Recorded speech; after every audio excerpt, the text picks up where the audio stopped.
O'sha kuni uydagilarim hammasi uyda edi. Soat kechasi 10:03. Men bo'lsa hali telefonimni uxlamagan edim.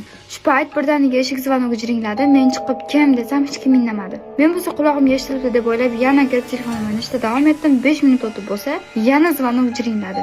Men yana chiqib kim dedim. Eshikning yoniga borib ancha turdim, lekin hech qanaqa ovoz eshitilmaganini eshitganimdan keyin yana kirib telefonimni o'ynab yotdim. Men telefonimni o'ynab yotardim, birdan soatga ko'zim tushdi. Soat rovno 3 bo'lgan edi va shu paytda yana zvonok jiringladi. Men zvonok jiringlashiga yugurib chiqib glazokdan qaradim va men ko'rgan narsa meni juda ham qo'rqitib yubordi, chunki eshik orqasida oppoq kiyimli bitta g'alati kishi turar edi. U kishini ko'rganimda men juda ham seskanib g'alati bo'lib ketdim. Va u kishi sekin orqalab ketardi, xuddiki men unga glazokdan qarab turganimni sezgandek.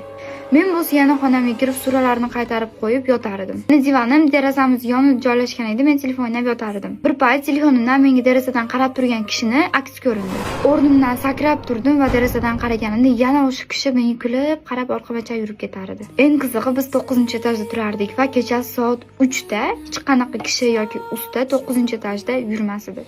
Men qo'rqqanimdan suralarni qo'yib, salovatlar aytib, zo'rg'a uxlab oldim va ertalab tushdi. Bo'lgan voqealarni hammasini buvimga aytib berganimda bo'lsa, buvim menga ishonmadi.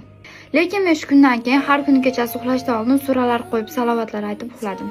Yana qaytarib o'taman, bu voqealar meni hayotimga umuman aloqasi yo'q. Mening Turkiyadagi bitta qizning hayotida bo'lgan voqealar.